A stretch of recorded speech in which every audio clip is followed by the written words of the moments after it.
welcome to another installment, the opening day edition of the DR and DPZ Bowman Baseball Show. I'm coming from you live from my truck. Just got out of an executive meeting, so I am en route back home. But I pulled over here, and we're gonna shoot this show. I've got Daddy Rips over here, who's coming off not feeling so great this last week and this week, and we're all he's always ready to roll, pulling it together. We thought we'd have a conversation about what happened yesterday in opening days. Obviously, it's one game. We got a lot of baseball to play, but just some initial reactions of what we saw and some other news about grading. So, TR, how you doing, man? How you I'm doing feeling? better. Doing a lot better. Dogs are bark. The dogs are gonna bark. My wife's coming home It's with all right. groceries. She's coming home with groceries right now, so the dogs are gonna go crazy. But I'm doing better.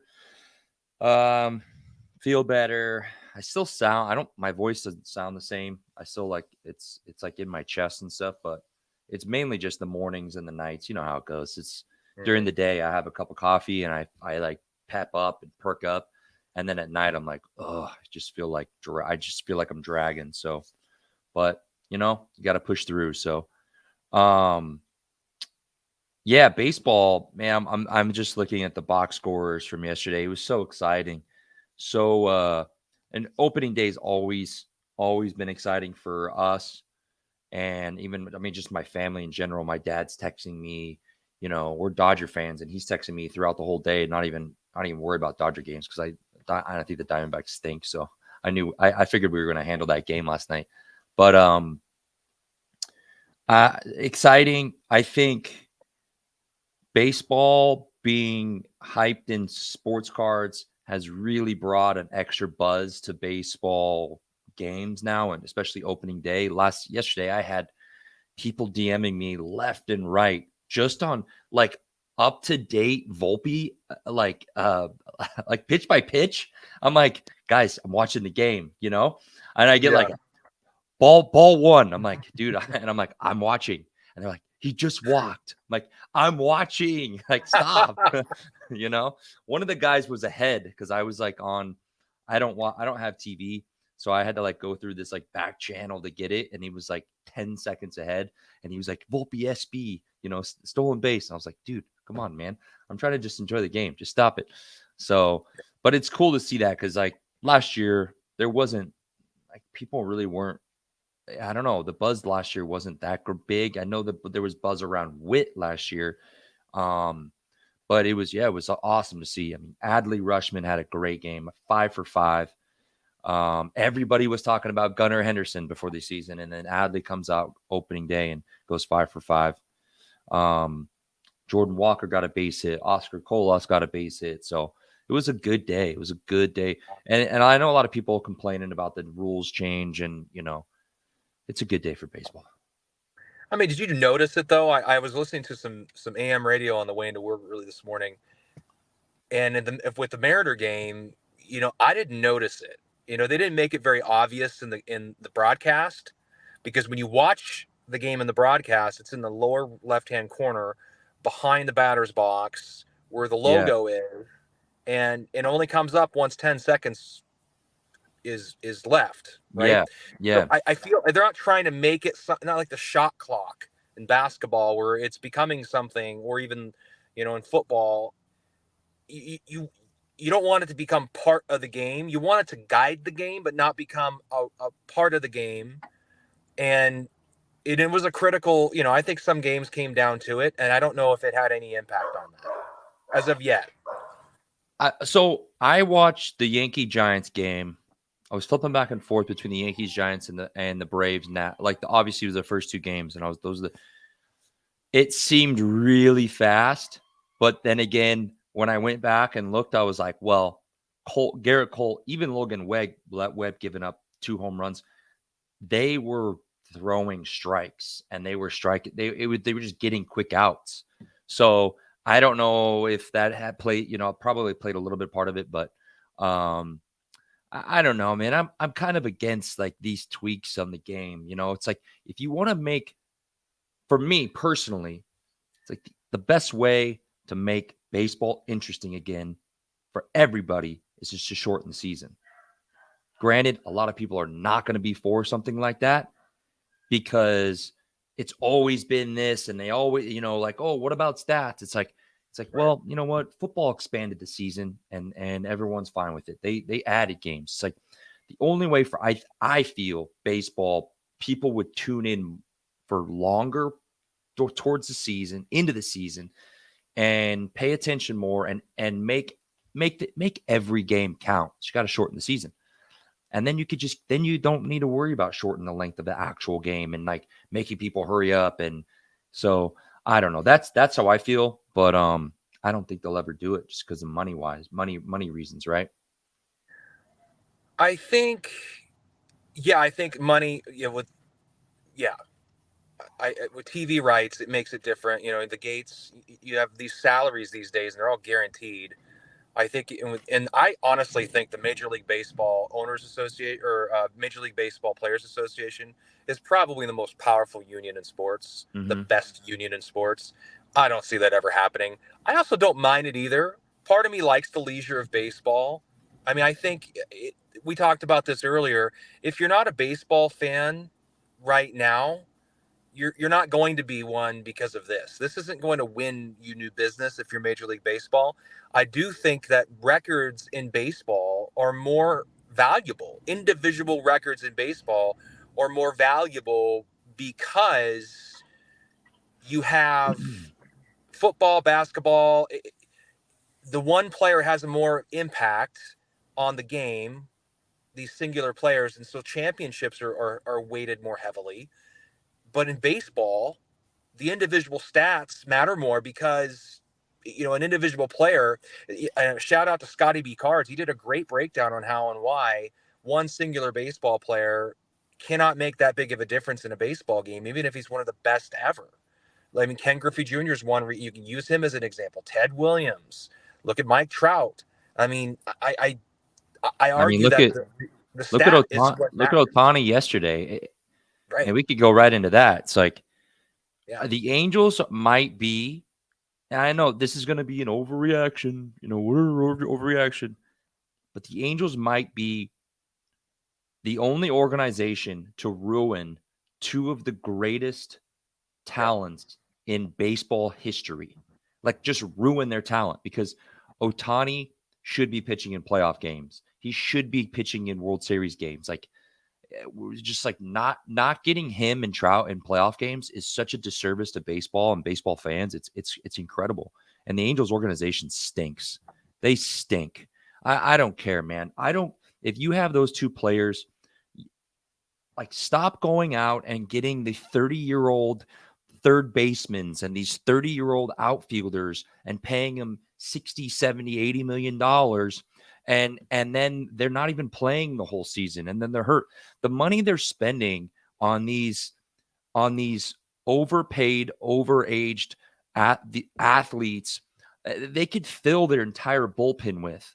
You know what I'm saying? Like Right. they could go and get seven people to fill their bullpen and get rid of their bull. Like it's just crazy to me. That's like yesterday. What was yesterday? They lose 2-1, and Otani pitched 6 innings, 10 Ks, 3 walks. Like how do you not get some like put some put some runs on the board, man? It's just like it's crazy. If I it pissed me off as a fan. It pissed me off as a fantasy baseball player. I play fantasy baseball.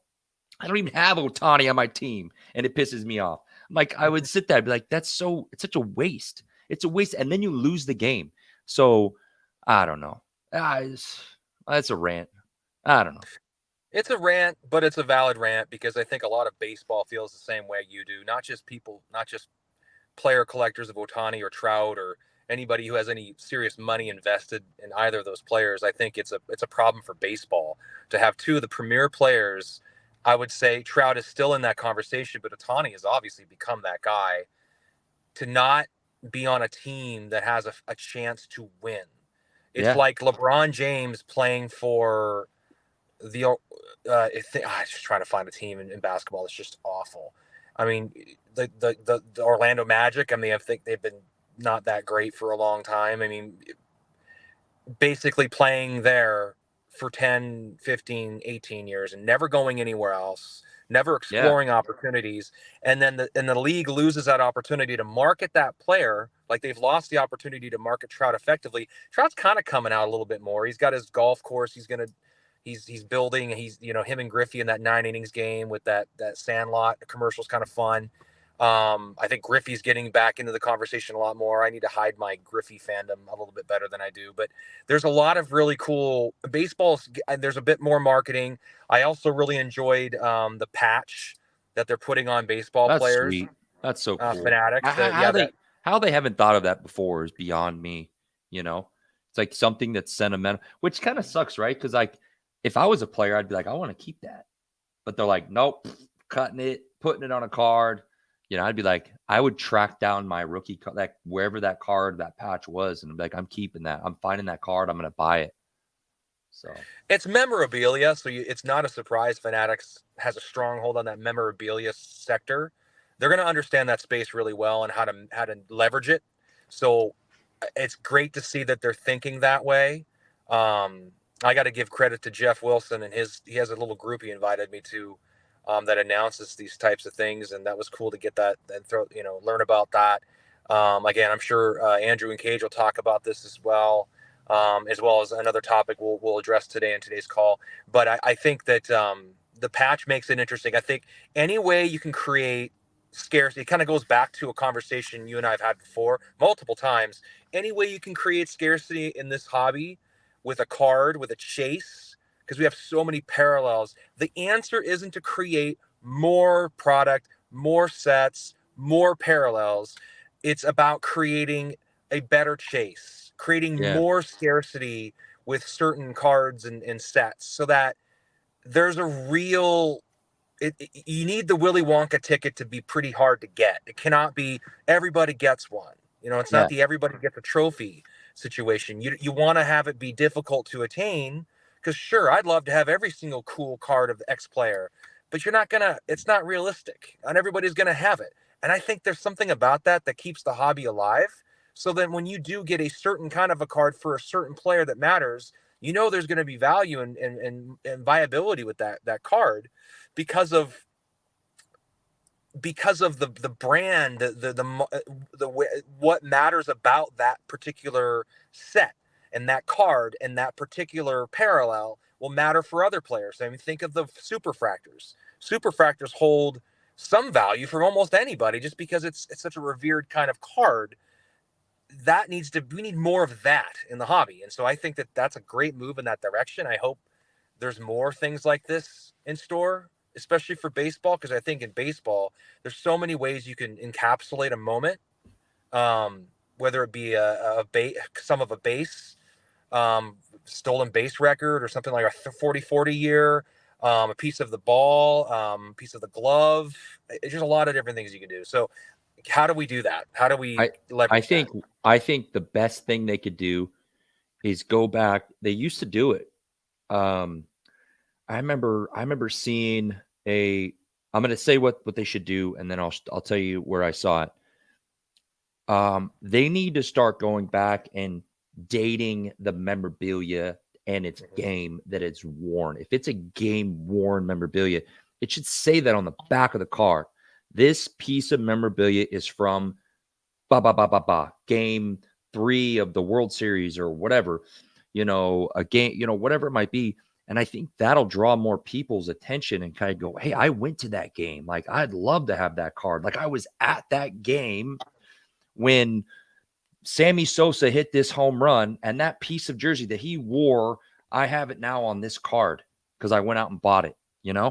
And I saw that on a Gronk rookie RPA.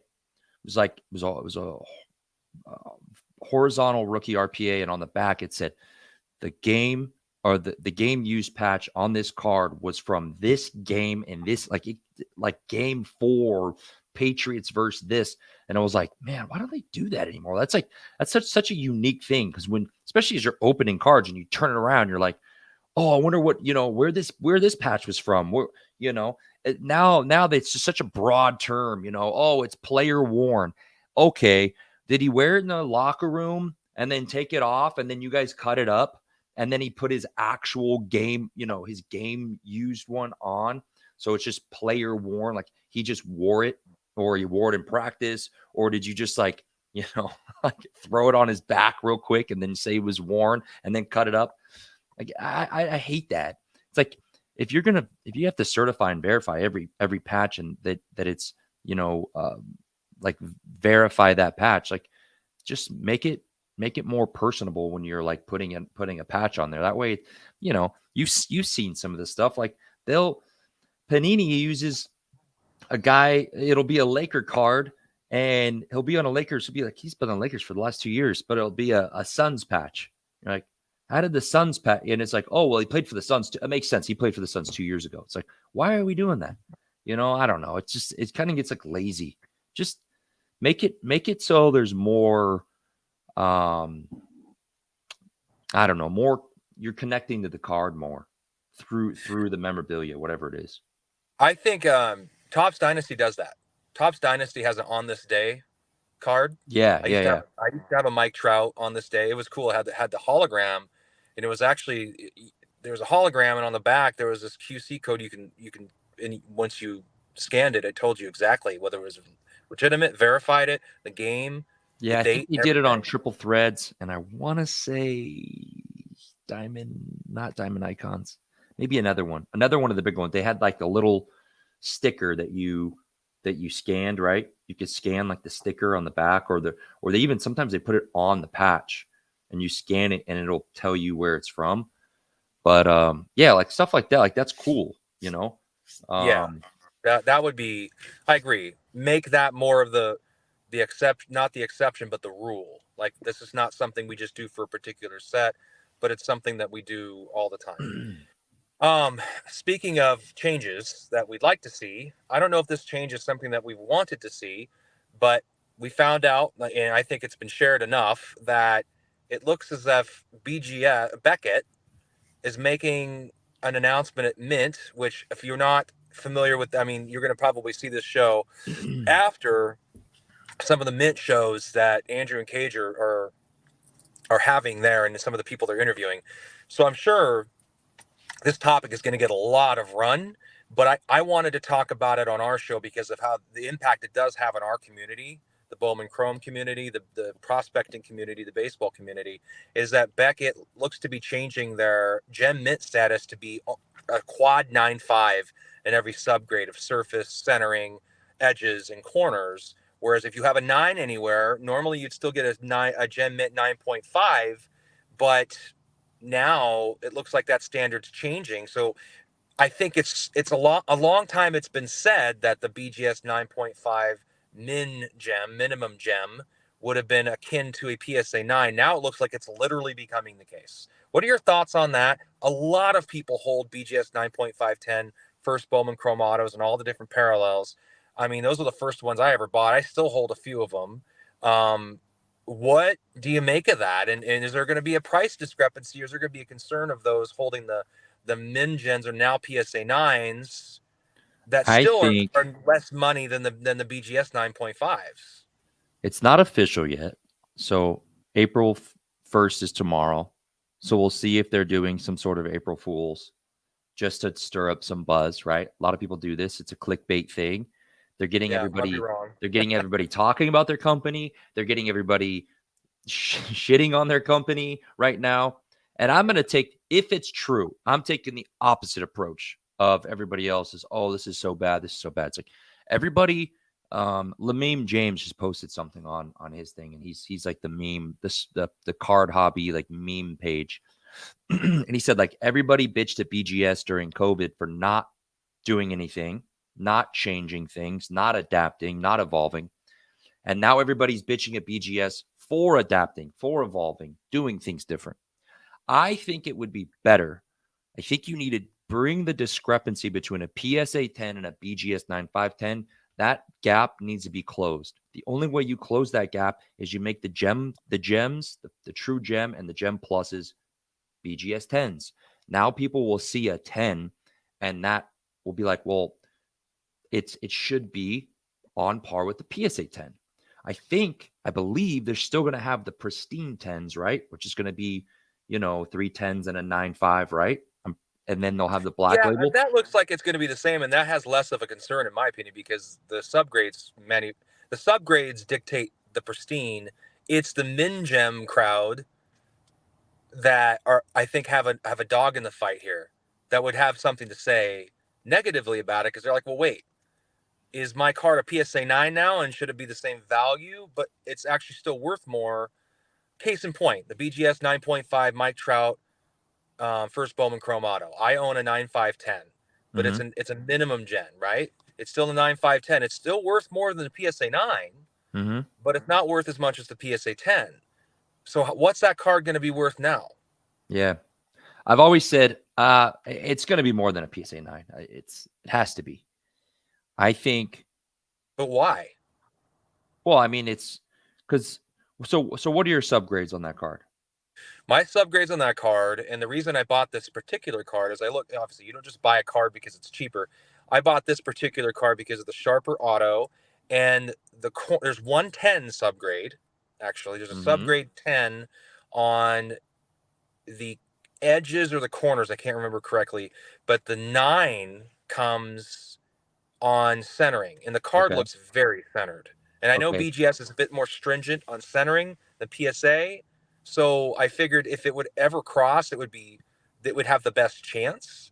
So you So so you you have a BGS 9.5.10.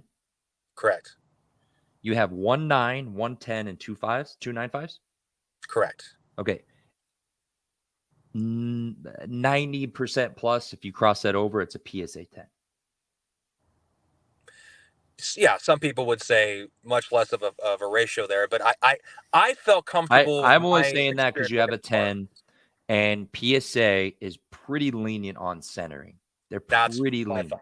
on That's my centering. thought. I've seen some cards that are visibly off centered get PSA 10s because, you know, what's the rule? They say like you can only get a point higher than your lowest grade or something like that. You could only get like the highest, like whatever your lowest grade is, you can get. So if your lowest grade is a 9 and everything else is really high, it's going to get a 10. So I don't know. That's my theory. I've always, this goes back years ago. We've talked about it, and I've always thought that there should be more of a percentage points. Like there should be 9.25s and 9.5s and 9.7. Like you might as well, at this point, just there should be a grading scale system that way. That way it's easier. It's out of 100 and oh, I got a 97. This is a 92. Like, I don't know. I don't know if that's the way to approach it. But I like it that Beckett's doing it, because quite frankly, if you have a gem plus, if you have a card, especially I'll give you an example. A Wander Franco True Blue 9.5 9.510. It's a Mhm. gem. It's a true gem plus. You got 2.95s and 2.10s, right? That Mhm. card goes for $4,000. And then you have the PSA 10 is doing 4,500. There's no way that should be the discrepancy. When people look at that card and go, okay, that's 95% of the time you cross that over, that's a 10. Like PSA is going to give that a 10. Those numbers should be like within within 5% of each other. That's how it should be, in my opinion. So I don't know if they're doing that to go, hey, we're going to try to just bring up the level of BGS and close the gap, which I'm all for closing the gap because, um, you know, what happens if PSA rebuttals? Let's say PSA rebuttals and they start doing a PSA pristine. Let's just call. I don't know. They probably not be able to do that. But then people freak out. Well, what about my PSA 10s? What does that make my? It's like, well, now you have a card that's going to match the BGS pristine, right? Like, because BGS pristine is always sells higher than PSA 10, always. Without you have a PSA 10 and you have a BGS pristine 10 right now, they sell. They sell for more than the PSA 10. So what if PSA rebutted and was like, all right, well, we're going to do our own style of pristine. We're going to call it PSA, whatever it might be. It's going to be a 10 and it's going to, what if it's a 10 plus? What if they just put 10 plus on all their slabs? They're considered their pristine. Then you're going to be like, you know what I'm saying? So I just think it's BGS's way to like kind of close the gap and match their things with PSA. That's my opinion, but I don't know. I like it. Okay. But I'm also I like it because we like Bowman and I like to see that stuff in Bowman slabs. And when I see a 10 on a card, I'm like, oh, I get so excited at shows. I see a card, I'm like, oh my god, this is Yeah. a 10, BGS No, 10. yeah, it's synonymous with the brand and with this community. So that's why I felt like it was necessary to have a little conversation about it. We'll let the bigger, heavy conversation land, and maybe Andrew and Cage can dive into that a bit more deeper and how it affects the rest of the market. But as far as how it affects our market, that's kind of how I see it. There's both sides of that coin. I think it's good to even it up because it takes away that discrepancy, that conversation, eliminates it. But whenever there's always inertia. Whenever you move something somewhere, everybody's affected differently. So it'll be interesting to see how it shakes out, whether this is even real or not. But yeah, and maybe there'll be a lot of reholdering and a Yeah. lot of crossover attempts from a lot of people. So maybe this is a way to generate business from everybody. Really, they might have just made PSA a lot of money as well. Um, moving Now, along. do you think real quick, do you think Yeah. that that's going to change? Like, do you think they're going to tighten down on the grading? You know what I'm saying? From whose Not be standpoint? as not be as loose. Like, all right, we're gonna add this, but we're gonna really, really crack down on the grading and make sure that nothing slips through the cracks and you know. I think if you're a PSA 10 holder right now, you just won. Mhm. I think if you're a PSA 10 holder, you won. I think for the longest time, and it's one of the reasons why I moved a lot of my stuff into PSA 10. If I had 9.5s or I sold them off, I only have a couple. I have that Trout, I have that Acuna, but it has two 9.5s, two 10s. I have a Griffey Pop One, credentials PGS 9.5, but it's a Pop One, and there's like hardly any PSA 10s, and I don't even care about that one. That's out of 299, whatever. I don't think it'll cross either. I think that's another issue too. I think PSA is not going to be taking all these crosses in and going, "Oh, hey, you got a PSA 10," just because you're feeling a little bit frustrated with now this min gem you have. You want to try to cross it. I think that's going to be more difficult to do. I don't think any of these cards cross very easily. So I think there's that. I think PSA 10s have been more difficult to get in general. So I think you're going to have you're going to have BGS grading more aggressively because they're going to want their gem mint to be special, Mhm. more special than the PSA 10. So that's going to make them grade more, stringently. I think you're going to have PSA 10s become more difficult, and they're going to have a harder time trying to help you with that, or they're going to have a harder time. You're going to have a harder time gaining a PSA 10 because of that. So I think in general, the gem mint card is going to be harder to attain, and I just don't know if that's such a bad thing. I Yeah. really don't. And I think that if you're geared towards buying colors and serial number cards and refractors and autos, they're not as prevalent in the right card, the right set anyway. So I feel like as long as you're targeting the right product, you should still be okay with a 9. So I feel like the 9s are going to get a little bit more love too. Not so much BGS 9s, maybe PSA 9s, maybe BGS 9s. Who knows? It's all about the card. But I think overall, I think grading is going to become more stringent because everybody's going to want to have the premium grade from the premium product. I think Beckett's amazing. I also think PSA is amazing. I'm kind of torn between the two, but I feel safer with a PSA 10 than I do with a BGS 9.5 right now. Yeah. And I know the podcast is we got Beckett as a sponsor. I love Beckett. I've had a ton of Beckett, and I will, from a value standpoint, buy them. But I just don't know if I feel as safe with that right now, judging how one brand is doing catch up to do something, and another brand is not. This car is like lighting off right in front. This is the problem with doing the commercial in at a parking lot. You're gonna get all that loud. Try to ignore that. I think that Beckett's trying to catch up to PSA by doing this and doing that in order to great um, is doing all this stuff in order to try to catch up. And you're gonna have to talk for a minute here. I got this awesome No, you're person good. on his car, like because that's what we're all about. Oh yeah. Um, No, anyway, I that's think what I it's think. good. I like it. I'm not against it. I mean, listen, man, when it comes down to it, it's Beckett and PSA. I don't I give agree. any credibility to any other grading company out there. I'm sorry to all you guys who love the tuxedo look. I'm sorry to that company. I don't like the look. I don't like the feel. I don't like the comps. So, and people are always in the counter argument to that is like, well, the only way to get better comps is you got to get more people into slabbing their cards and all that.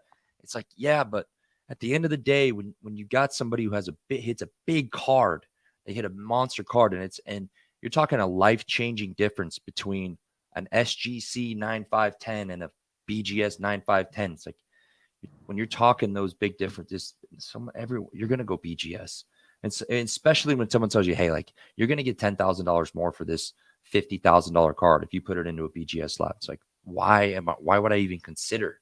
You know, so um, when it comes down to it, those are the Mhm. two. So, and they're They are gonna the be the two. two. They're going to be the two, and you never know. And Beckett might take that lead again. Maybe PSA 10 and Beckett are they flip flop. Who knows? I just think it's between those two, and I feel comfortable. I feel safer with PSA 10 right now because I just haven't seen it change. But I haven't been in this hobby long enough to really make an informed statement on that.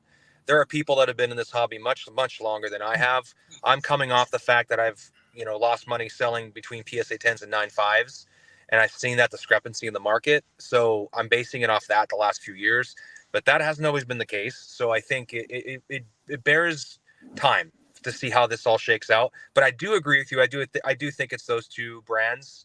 Um, I've always kind of maintained that I've owned like maybe two or three SGC slabs in my life, and I love the way they Yeah, feel. They're amazing, but I just don't think the value's there. The grading might even be astringent, but it's demand, it's market, it's your brand. It yeah. is what it is, man. You can't do much about it. Anyway, so we're running up on time. I want to try to make this a little shorter. I want to ask you a question. I know Tani had a great game, and Aaron Judge hit a home run. That's awesome, game one. But and I that's they may prove to be a great team. Who are you liking more as the season plays out? Are you putting your chips on the table? If you get a bet on Anthony or Volpe or Jordan Walker? Who do you feel more confident leaning into if you're going to pick out of those two guys to have a more meaningful 2023? I think Volpe will be more loved because he's in New York and he's from there. And it's like that. I mean, it's literally like a movie script. The kid grew up there. He only wanted to play shortstop for the Yankees. Now he's playing shortstop for the Yankees. But seeing Jordan Walker, like his stature, how Yeah, big he is, he's a like big boy. he's the type of player that he's gonna get crossed up on sliders and changeups and curveballs, and he's still gonna get hits. Like he got one hit yesterday, and he was out in front. I think it was a changeup, and he still just pissed on the ball up the middle. And I'm like, man, this guy wasn't even, he was totally out in front and just kind of, and I mean, still hit the hell out of the ball. I think he's gonna be I think he's going to be real special. So watch for him because when he starts cranking out them home runs, people are going to be like, "What the hell?" When he's hitting these 450-foot bombs on the regular, people are going to be like, why didn't I collect him? Why didn't I go?" It's like, well, you had your chance. Yeah, no, you had your chance. All right, so in the comments below, guys, let us know what you think. Jordan Walker, Anthony Volpe. I don't know if I'm ever going to Volpe. Volpe. I don't know if I'm ever going to get that Listen, right. Anthony yesterday was Volpe. great. Yesterday was a great day of baseball. We had a Wander home run. O'Neill Cruz hit a home run. Jordan Alvarez hit a home run. You couldn't have asked for like a better start to the season. Even I know, I mean, Seattle won. You have to be stoked. They shut out the Guardians. Um, the Astros lost. Yes, everybody can get excited about that. Yeah, we can So, all get excited about that. We can share an um, excitement of the Astros struggling. No, I think it's great. I always wish I just waited on selling and moving my Wander and other people like that. I'm hanging on to Acuna. I mean, he's my horse. He's my horse in this race. But Acuna was. You start to kind of wonder too with you get up in years and the Bowman Chromes. Like I think that was one of the last years there weren't so many of those first Bowman Chrome autos. mhm. You start getting into 18, 19, there just seems to be so many of them. Um, there's more of them. So, I mean, I don't know what your thoughts are on Not that. only that, like the base skyrocketed because Yeah. So, they made Brit, more yeah, parallels, but because they but made more parallels, they right. had to add way more base to fill those. So who knows how many base they made? I mean, I think we tried to do the math one time, and we thought there was around combined through all the parallels, colors, everything. We thought there was around 5,000. We thought, And but I mean, that's a lot. I mean, you have to be really good. I'm trying to think about Mike Trout's first Bowman Chrome Auto and all the different parallels. How many are there? And like, how many are there in general and how many are there in Gem Mint? I can, you can look at the data for Gem Mint, then you look at the data because like the first Bowman Chrome Auto is like, oh, this is great. I have this really cool card. And then it's like, is it really that great though? Or is people buying yeah. colors now? And it's like, But when you it, compare it to someone did it, I can't remember who did it, and I could be wrong. I think it's around. I don't even. I know we're at like 35 minutes right now. You have the refractors are 499, and then you have the speckles of 299, and then you have the purple to 250, and then you have the blue to 150, you have the blue ray wave to 150, you have atomic, green, yellow, gold, orange, red, one of one. I'm probably missing a couple in there. And then you obviously have orange wave or orange shimmer or red wave, red shimmer, all that stuff, right? I want to say it's probably between 3 to 5,000 Bowman Chrome autos, and that's just like guesstimating. They probably made 1,500 plus of the base autos per player, right? But when you put it in retrospect, someone did it. It was like they did like the LaMelo rookie autos and how many rookie autos he has, and it's like somewhere in the range of like 40,000 rookie autos in different right. sets. It's like you think that you're like, okay, it's not that much. It's not really not that many cards, especially when it's the card to chase, right? But it all comes down to demand. And I think with Yeah. baseball prospecting, if it fits the right guy, yeah, it might be not enough.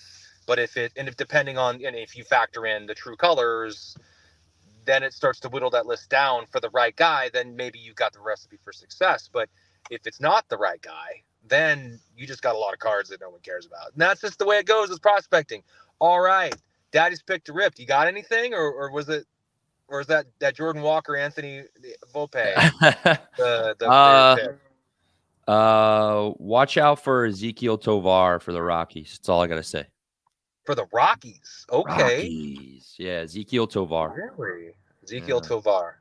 Tovar. Watch Remember out for that him. name, fellas. Remember that What name, Ezekiel what Tovar. product? And what product is he in? He is in 2021 Bowman Chrome. Got it. Ezekiel Tovar, 2021 Bowman Chrome. He is auto Keep an eye only. out.